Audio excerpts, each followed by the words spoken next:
Good evening. Okay, it disturbs me to just going to tag a few people in here. If you just be patient with me, then it says tag a friend, tag a few people in here. But what can I say? I've got something to say. I'm not sure who's going to be awake actually, but I definitely have something to say. Right, so let me get on with it. So, you know when you offer yourself as a friend or, a friend, you've offered your advice to people about their behaviour patterns, about drinking and relationships. Drinking and relationships. That's where we're going with this. If you keep continuously getting into a pattern where it's a destructive relationship, and you're hiding behind alcohol even to just gain a relationship because you want to be loved. Many people turn around and say to you, you don't need a man, you don't need a woman, just be on your own. What they're trying to say to you is, it is better for you to recover first so you have 100% to give to humanity, the next person or the next partner, rather than be half 1 foot in and 1 foot out in a relationship when you're not quite cured of your alcohol dependency problem. Many people are given support and advice from their friends. And what happens is when a friend or loved one continues the same pattern and you keep regurgitating to them about their ways and how their ways are affecting somebody else, the person drinking the alcohol and not changing their life and their behaviour, I want to let you know that you too are responsible for your friends or any services that are trying to help you. And I want to say that time is precious. And when people give you time, it is not because you deserve it. It's because they see something good in you. And when you chuck that back in someone's face by pouring the devil juice down your throat, causing destruction and arrests and locked up for mental health and all of those things because you're continuously drinking. When do you change the pattern? Because let me tell you something, your children will see this, your parents will see this, they may read about they may read certain stories in the paper or hear certain things on Facebook and gossip. It is them that got to live with the reputation of failure. Somebody is always to blame for somebody else's drinking problem, and somebody is always to blame, aren't they, for somebody falling down. But the blame is no one's blame but the choices that you make. The choices that you make and continuously make causes detriment for everybody that's cared for you, for everybody that's tried to throw support your way. And when you chuck support back in somebody's face by not even trying, you haven't given yourself any grace. If you are committed to change and you say, you know what, I've had enough of this behaviour, I can't seem to hold down a relationship, I'm losing my friends, that should be telling you something. Drink. And drink is the root of all evil. Makes you lose your children. Many people have lost their children because of alcohol. And if you are honoured to have some contact with your children, at least try and change. And try and change your behaviour patterns for the sake of yourself, to be a good role model, so your children or your friends and family can learn from you what it's like to get up.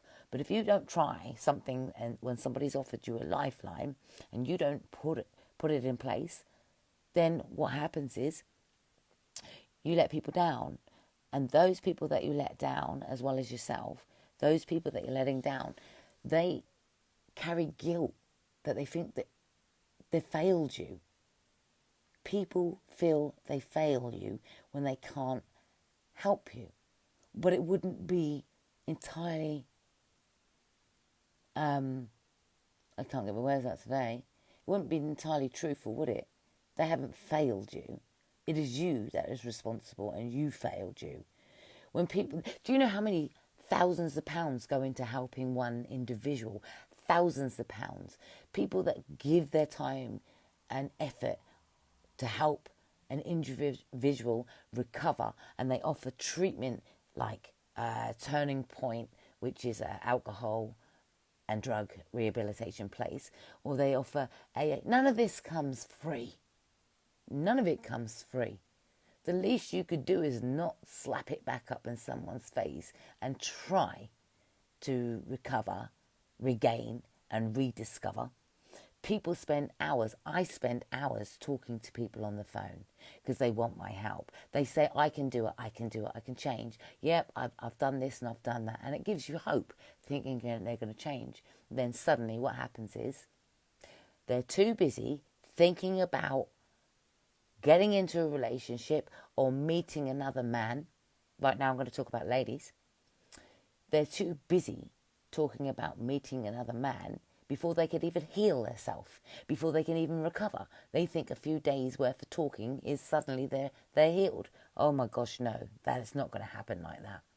What's going to happen like that is when you learn to replace the need for a man and have the need to rely on yourself and your own happiness, is then when you'll find your ideal partner. But until you're healed and you're still in recovery, you shouldn't go anywhere near a man, because it isn't about you. It's what you destroy in a man's reputation also, because men are very gullible to women that are vulnerable, and they like to play the hero. But sometimes when that person is so vulnerable, it's beyond what they thought they were going to have. Suddenly the craziness comes out in somebody because they've had a drink and they're still in their old unhealthy coping ways. Drink. I'm going to go by my experience, so I'm going to keep it real with you. Because I can't talk for everybody else, I'm going to go by my own experiences. Most people with the diagnosis borderline personality disorder and emotionally unstable personality disorder, also known as EUPD and BUPD. Not much difference between them. There is a lot of promiscuity there with men. And I can tell you that my mother used to say to me, for God's sake, Carrie, can you just learn to be on your own and love yourself? I didn't get it. You know what my answer to that is? Yeah, but I've got so much love to give and I deserve to be loved. That was the excuse to just keep going from one relationship to another to another. I was seeking love in the wrong places. Having intimacy or sexual encounters last a brief few minutes or a few hours if you're lucky, Rambo. And then you've got to go back to reality of learning to deal with yourself. But what you do is you mask it with alcohol. Every time you go on a date, you're going to drink alcohol. And what happens is when you're meeting a person, you tend to drink to get the Dutch courage so you can show them your sexual your sexual activities and how good you are. Women that are broken, and I'm not going to speak for everybody, women that are broken, especially when there's alcohol, will use sex as a way to win over a man. So what happens is when they give away their prized possession, they think they're in a relationship. And when the man says, well, no, sorry, I never said we were in a relationship. I just thought it was just a bit of a casual thing. Oh, I made a mistake, all of those things. The person that has that diagnosis, or the person that struggles with their emotions and have been mentally unwell in the past, tends to then think, oh my God, I've done something wrong. He doesn't want me. I feel ugly. Take it out on themselves when that man lets them down. when you're also vulnerable and you are healing from or trying to heal from past events. Hold on a second. Sorry, I'm going to try and read Mark's message in a minute. When you're also trying to heal from past events, each time a man lets you down, it scars you even more. But also, equally, you scar that man also, who then becomes afraid of women. Suddenly you hear the rumours, I won't get women, and women are crazy. Because the reputation is there. Women have lost respect for themselves. You don't sleep with someone and think that you're in a happy relationship and it's going to work. What you need to do is go back to the old-fashioned way and court. That means date. If you date and you don't cross the lines with sexual encounters, you can't feel guilty for anything. The only thing that you've got is a prized possession, and that is your bits down there. Your bits down there, it determines where you go up here. Because if you speak for your bits and you think that's the way to be loved, you're sadly mistaken. You cannot keep a person just because of sex. Eventually, they'll get bored. So where is the personality? That's what I want to know. Where is your personality? So speaking from my own experience, going through what I went through, and I think the reason why I went through a lot of the stuff, relationship, or what I thought was a relationship, one night stands, or just giving it away, thinking, you know what, if I give him good sex, he's going to want me again tomorrow. He's going to want a relationship with me. I can make him a good wife. I can make him a good girlfriend. You can't make anything, guys, if you are unwell and you're still being promiscuous and thinking sex sells. It really doesn't. You destroy yourself. If that's all you've got to give is sex, then it's nothing. It's nothing. You know, my mum said to me one time, she said, you know what? Men will be men. They were born, we're species, for crying out loud. We mate. We mate. We pick our mates. If we could be like swans and pick our mates, we'd be happy, wouldn't we? We wouldn't have any misery and we wouldn't experience things. But when you go from relationship to relationship, you lose the will of, is there a good person out there? Men are all the same, women are all the same, and you tarnish people with a bad reputation, all because you've had crappy experiences. I hate it when someone says women are all the same. I want to say you cannot say that, because you can only speak from the experiences and the type of women that you've chosen, but it doesn't tend down to the women. It's also how you treat them and how you've also been raised, actually, because you are the images of what you see. Because if you're brought up in a loving relationship, a loving parenthood, or some kind of good relationship, you're probably guaranteed to structure out your love life a little bit more better. But if you're brought up in a relationship where you're seeing your parents have relationship after relationship, you're probably going to learn that behaviour too, because you wouldn't know what it's like to settle or see stability, and that's the key, isn't it? Stability throughout life, not fearing things, not being put in relationships that have become domestic violence, etc., like that. Whereas yourself, if you've experienced domestic violence, the thing is, at the end of the day, you're going to lose your self-esteem. Trust is going to go. Men are going to be, men or women, I'm going to say this from both angles, because men equally experience domestic violence, and they equally become a robot. Can't think for themselves, and you do things to please others, but you never really please yourself if you keep focusing on somebody else rather than yourself, because it's just impossible to maintain a healthy relationship when there is alcohol around it. It's impossible. It will only last so long, or it will end up in misery. Alcohol, if you are an alcoholic, if you're an alcoholic and you've created some misery and turmoil where there's police involvement and ambulance involvement all the time, you've got to know when to change it, because you taken so much time and resources for people to say, please, we want to help you. Recognize the help that is there. And if you're fed up, take it and change it. But don't think that if you were drinking last week and say, you know what, I'm going to fix this and I'm going to stop drinking, and you've only given it a week, you're not going to be healed. You can't jump back into another relationship immediately. It's not going to work. Hold on a minute. Right, Mark says, let me get this up. Mark says, this is so true. I have EUPD and you got it spot on.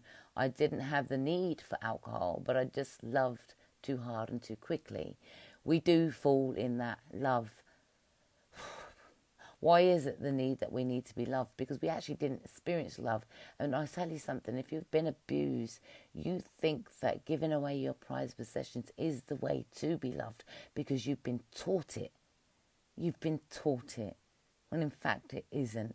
And the movies that we watch, we think we're going to have that fairy tale. You can have that fairy tale when you learn to accept that you don't need to drink to be loved. You don't need to have sex to be loved. And you certainly don't need to dress up to be loved. If you can't be natural, people put on so much makeup. They absolutely look like Barbie dolls nowadays with these fake eyelashes. And, you know, the chemist man said to me the other day that he was going to turn around and do some Botox in an hour. And he was going to do training so he could give people Botox. And I just turned my nose up at it. I said, there you go, image conscience. Everything at the end of the day, if you've got to change your image and your features, you are not satisfied with yourself. You've got to learn every inch of your body. Sex is not the way to gain a relationship. What you want to gain is trust and understanding. People will prey on you when you are vulnerable and you are broken. Your perpetrators will spot you a mile away and they will pretend that they can fix you or comprehend what you've gone through. But deep down, they've got big plans for you. And you'll become their prisoner in the world of really bad behaviour, especially when you're drinking. And then what happens generally is you'll end up in domestic violence. You'll end up in a controlling relationship because you're not all there, are you? You're in the middle of the bottle. You're down the bottle. You're down with the devil juice. So you're not really there. You're really not all there. I don't know when you're going to learn, when people are going to learn to stop losing things. You'll lose your friends, you lose your family, you lose your children. You lose your children. And even if you haven't got your children with you, your children will come and look for you or want to know about your life. What are you going to tell them? What are you going to tell them? If you really want to make that difference and you don't want them to learn what you are in, you're going to change your behaviour. If you don't want to hurt your friends because they care about you and are crying for you to change your behaviour and to change what you're doing, because what you're going to do is you're going to lose your friends too. Then you're going to isolate yourself and you're going to have no one to blame but yourself. Joanne says, so true, Kerry. Everyone must learn to love themselves and recover first before any relationship starts. Hi, Megan. Does anyone have a question for me? I'm willing to answer a question. Especially around, I'm going to talk about borderline personality disorder and emotionally unstable personality particularly. One of the traits is promiscuity. How do we stop that? Self-respect. How do we love too quickly? We do love too quickly, but is it love? Because let me tell you something. If you've had more than one relationship and you've ever said the word I love you to more than 3 people, you then have to ask yourself, what is it that you love? Because you're going to love something about each and every individual, even your friends. You will love something about someone. But how do you know it's love? To love someone is to be free of fear, fret. If you are living in fear of people and situations, then you're not comfortable with you. Because if you're fearing, then you're not comfortable with you. Self-esteem is really important, and how you build that self-esteem up is replace the old coping strategies with a new one. Look at your learned behaviour. Look at your past relationships. See the people that you are selecting and look at their background. What was their family like? What is their mum and dad? Are they in a relationship with a mum and dad? Were they brought up in a care home? Do your research into somebody's life before you get into a full-time relationship. I will say it again. The minute you give away your prized possessions and you become intimate with somebody and you're not healed and you've had a crappy relationship, you're not going to learn to trust anyone because you're going to think everybody is the same. But yet you will be to blame, some partly to blame. Because what happens is when you do get in the relationships with somebody and the minute they say don't do something, you're going to turn around and retreat and do what they say. And when you start giving away who you are and doing what they say to please them, people pleaser, you lose your identity. All because you can't learn to say, no, I deserve to be treated better. But you can't say that to yourself in the mirror, can you? I deserve better for myself. I will not have sex with somebody on a first date or second date or third date. I will wait and I will get to know them. I want to know that. How are they with children also? How are they with their own children? There is a lot of things that you need to know about people before you get into a relationship. Then you can't tarnish everybody with the same brush. When I've spoken to previous boyfriends, they will talk about their ex-girlfriends. Listen to the way they're speaking about their ex-girlfriends. I, for 1 minute, could sit there in the past, years ago, would sit there and say, yeah, well, he's a waste of space. You don't want to get with him. He cheated on you. And I would run that person down. But you know what it is sometimes if you're not in that relationship any longer, why run them down? Because it takes two to have a good relationship and good communication. And if you can't communicate, there are no wrongs and no rights in a relationship. It's about trying to understand each other. And sometimes you will disagree, but you have to find a way where you would disagree to agree. And learn to walk away and not control someone's thought process. And if you can't do that, and you've controlled someone's thought process, no, I don't want you doing that. No, I don't want you doing that. I don't want you speaking to them anymore because it makes me feel uncomfortable. If somebody has to give and drop something to make you feel comfortable, you're stealing their self-esteem and stealing their personality and trying to claim your safety zone upon the expense of their personality. That goes for a male, that goes for a female. You really do need to accept yourself for who you are, learn to change the things that you don't like. When you do get into the place where you feel comfortable with somebody you want to learn to date, don't try and change them. Don't start checking up on their phone because you've had previous past experiences, bad experiences with somebody else. Not everybody is going to be the same as the last person. But if you're very careful and you take time to learn somebody and know someone and do your background checks, you won't fall into the same pits that you fell into previously just because you slept with them. So it's very important you hold back. Equally from a male, and I'm not a male, but what I do know about men is they don't like needy women. They want a confident woman. They don't want a woman as who's plastic. They want a real person, somebody who's going to, in a sense, us women were born to mother people. We have a natural ability to nurture and look after people. And it isn't about equal rights, it's about respect. If you're going to do some of the cookings, whether you're male or female, make sure you share the load. It's very simple. Whatever you could do. And the thing is, when a man actually does get with a woman, he actually slacks a little bit sometimes, and the woman starts playing the role where, I'll cook you a meal. You can't buy love. You really cannot buy love. I'm going to read. Joanne says, I was sexually abused as a child for 6 years. From the age of 10 to 16 years old, I've been in the mental health system since I was 13 years old. I am 44 years old now.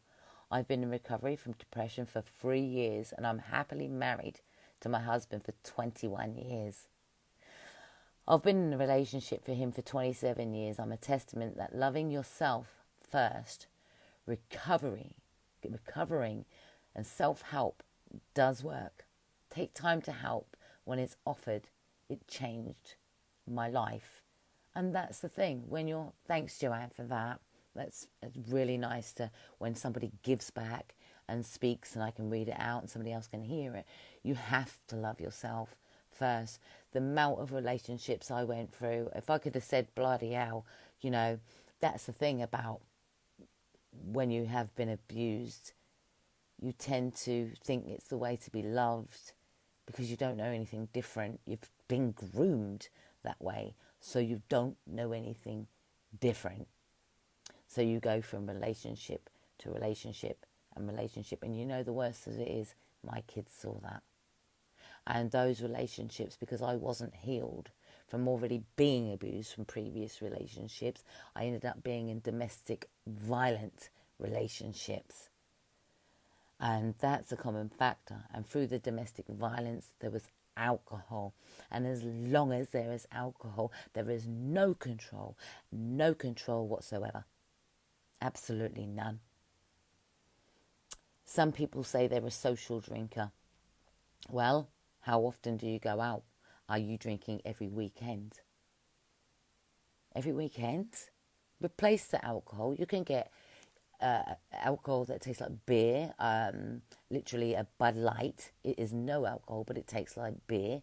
You can replace an alcohol because really at the end of the day, it's a psychological feeling and how you want to feel.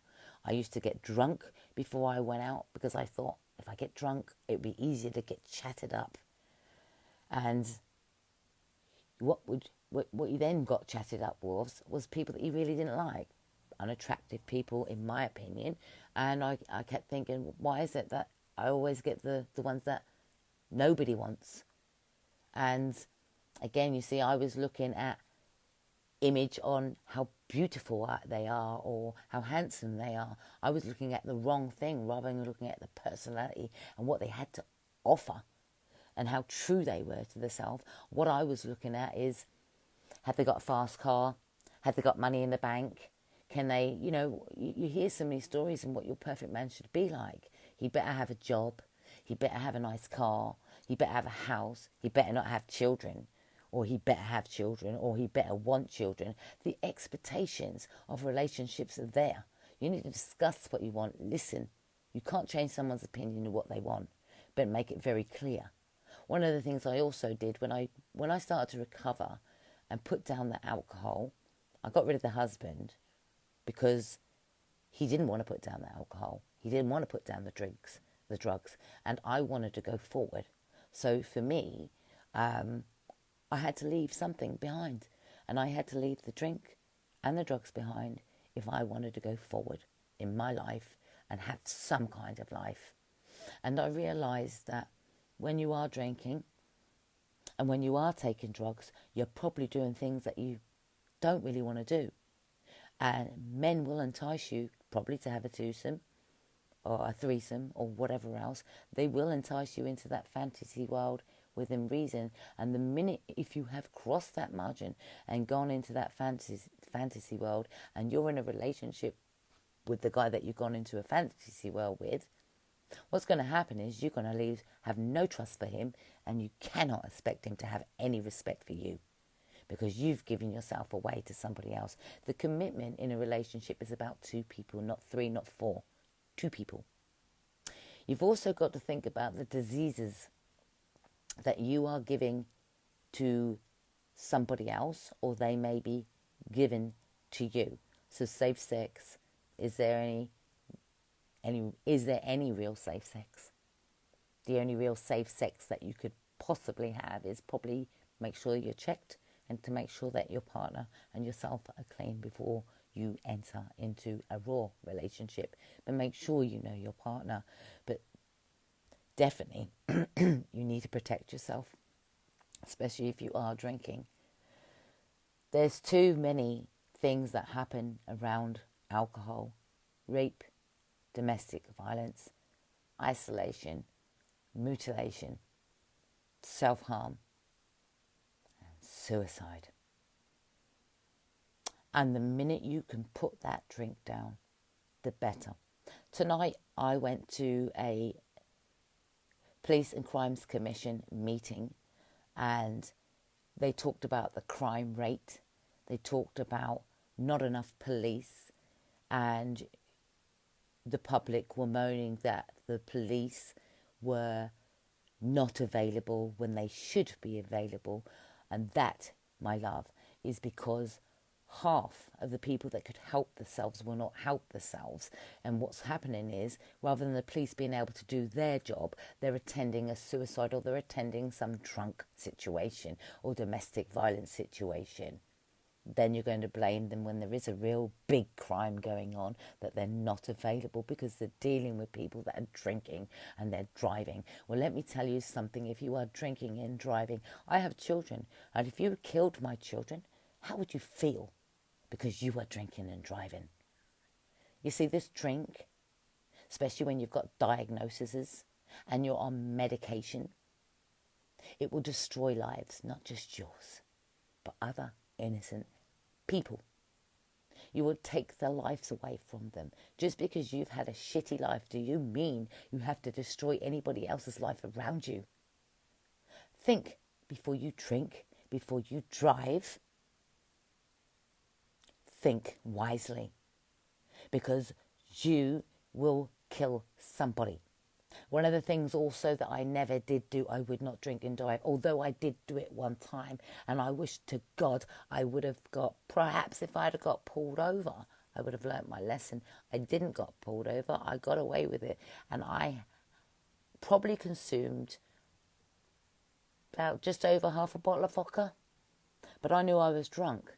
But I was trying to get to that boyfriend, the relationship. I didn't want him to go off and be with another woman and use all those things about me. So I got upset one day and I drove all the way from Ipswich to Colchester because I thought he had another woman. All for the sake of alcohol. I could have killed somebody. I could have killed myself. Disgusted. That was many, many, many years ago. So my advice to people is, please do not drink and drive, because we could have killed somebody, and you could kill somebody. Also, I want to say that there was also a man that lost his limb because there was a drink driver. That man is so depressed, and that man has lost his mobility because of a drink driver. The effects that you have as a rippling effect is a long-lasting effect, and it destroys people's lives. Think about that. Think about that, because drugs, drink, alcohol, sex, lies and videotapes somewhere along the line has to stop. I just want to put it out there that if people are offering you help, offering you support, your friends are giving you advice, your friends are saying you've changed, your friends are noticing it, and if your friends pull back, don't blame them for pulling back. Don't ever say they weren't there for you when they've offered the advice. It's up to you to do something about it. It's up to you to change. Take yourself to AA meetings. Put yourself in groups. Try and do everything you can to recover before you get into another relationship. Guys, what do you think the time frame should be that you should allow yourself to get in, to heal before you get into another relationship. Do you know the longest time I gave myself out of a relationship was 6 months. That 6 months, I was able to focus on me.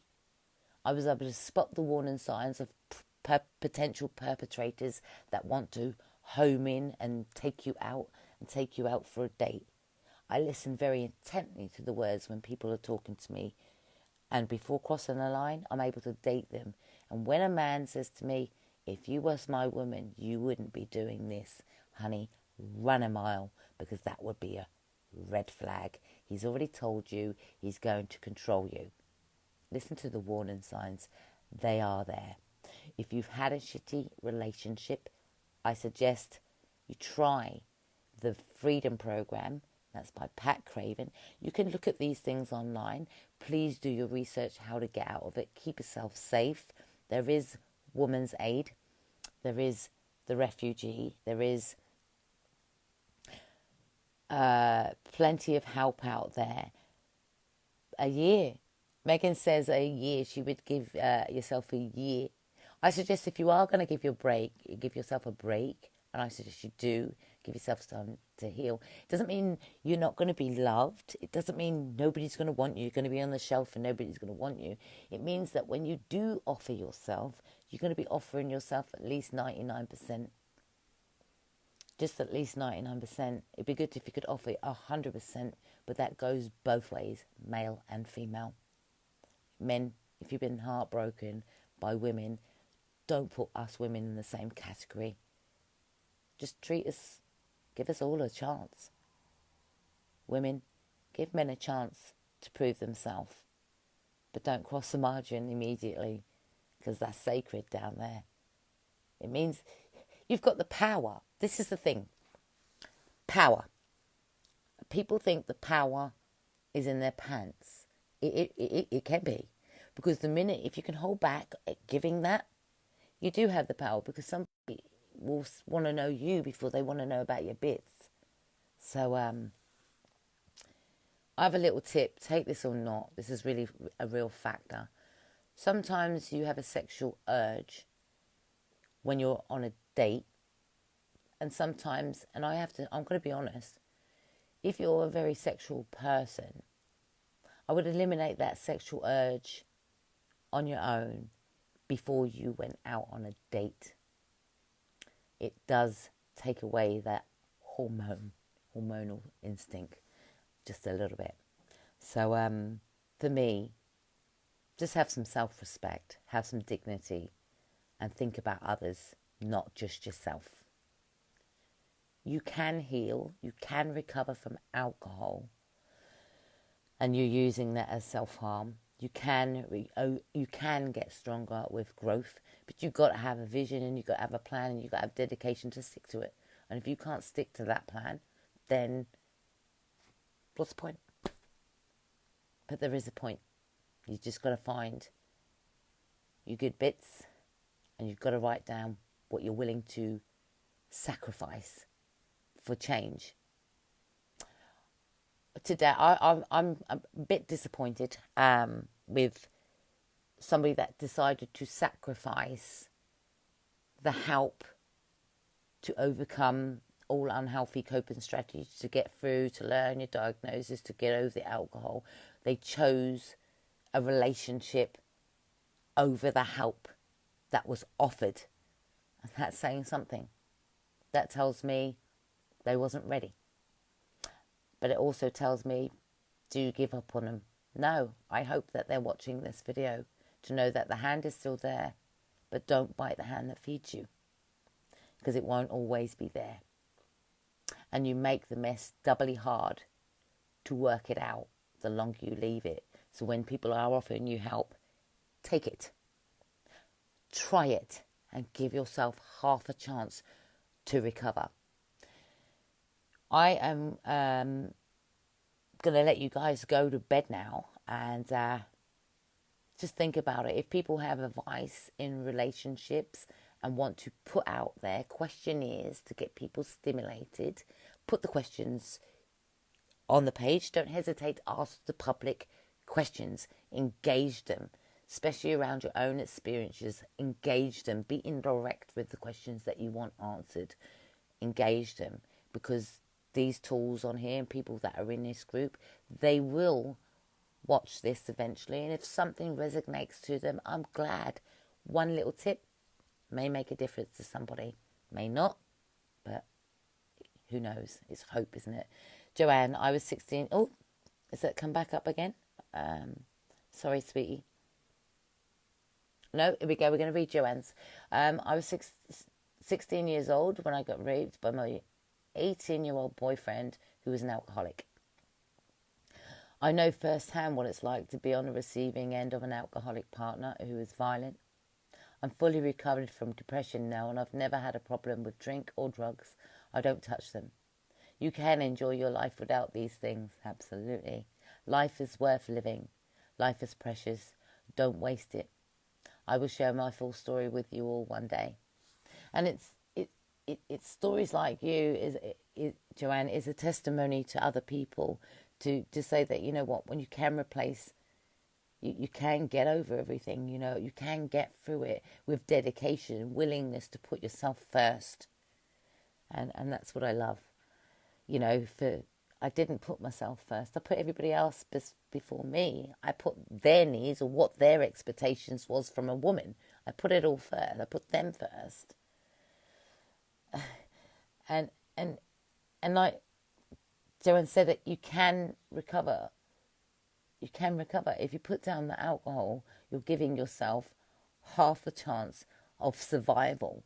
You can actually have medication to take away some of the withdrawal symptoms from alcohol. You can get that. Go for your GP and they will signpost you to the appropriate person to get that medication to replace this alcohol. You can try replacing the alcohol with different things, healthy things, that is. I used to drink all the time. I didn't realise I had a problem, but I knew that I used that drink as a tool to entice, lure in my prey, and it actually wasn't my prey. I just wanted to be loved. I thought that was the way to be loved. Give it all away and you'll be loved. It isn't. You've got to wake up from the alcohol the next day and live with the fact, oh my God, have I got to go down the clap clinic? Can you remember those days, back in the days, giving away your prized possessions all the time, going down to the clinic? How embarrassing is it to go down the clinic because you've slept with somebody unprotected? Then you found out they've got 3 other women they've been seeing, or 6 other women, and then you find out they may possibly have had a disease. How frightening is that to have to go to the clinic? The most embarrassing thing for me to actually do was go to the clinic when I was married. I was married and I had to go to the clinic, all because the drunken husband decided to sleep with other women. It is embarrassing. You hurt people, you degrade people, and our prized possessions, our genitals are sacred. You know, we just need to have some self-respect, because it's not those curable diseases. It's the incurable diseases, and there are far more people with diseases out there. Only today we hear somebody with HIV. When you're drunk, when you're drinking, you don't give a damn. You can go in protected, fully well, be in the moment and say, you know what, fuck it, pull it off. You're going to be my boyfriend, or I'm going to get pregnant by you, and you're going to be my boyfriend. A lot of women do that too. Try to trap a man. Get pregnant to trap a man to think they're going to stay with you because you're pregnant. What kind of mother are you going to be if you've got an alcohol problem anyway? What role model are you going to be? What lifestyle can you give a child if you can't set the example to yourself right now? Children deserve a life. Children deserve a chance of life. It is because of alcohol people like myself had child abuse. It is because of alcohol people like myself have been raped. It is because of alcohol people like myself may have entered into other relationships with more than one person. It is because of alcohol, whilst you can't hold down a decent, healthy relationship. It is because of alcohol you destroy people's lives. It is because of alcohol there is less resources to help those that really want to be helped, because someone out there is laying pissed in the gutter for somebody else to pick up. I never will forget the day that I had to drive from my house to go and pick up a 18-year-old from the gutter. Skirt was up to her backside, susceptible to rape. It is not a joke.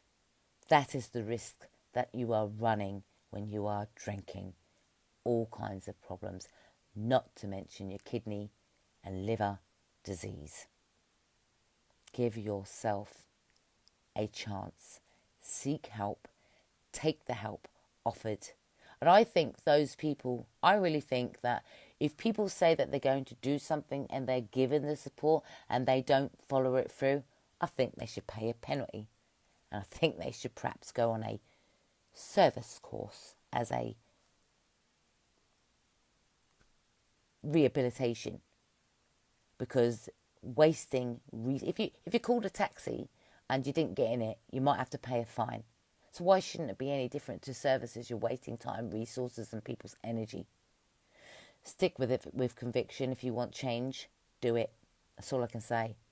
Only you can seek the change and be the change you desire. Take care. Look after yourself. God bless you.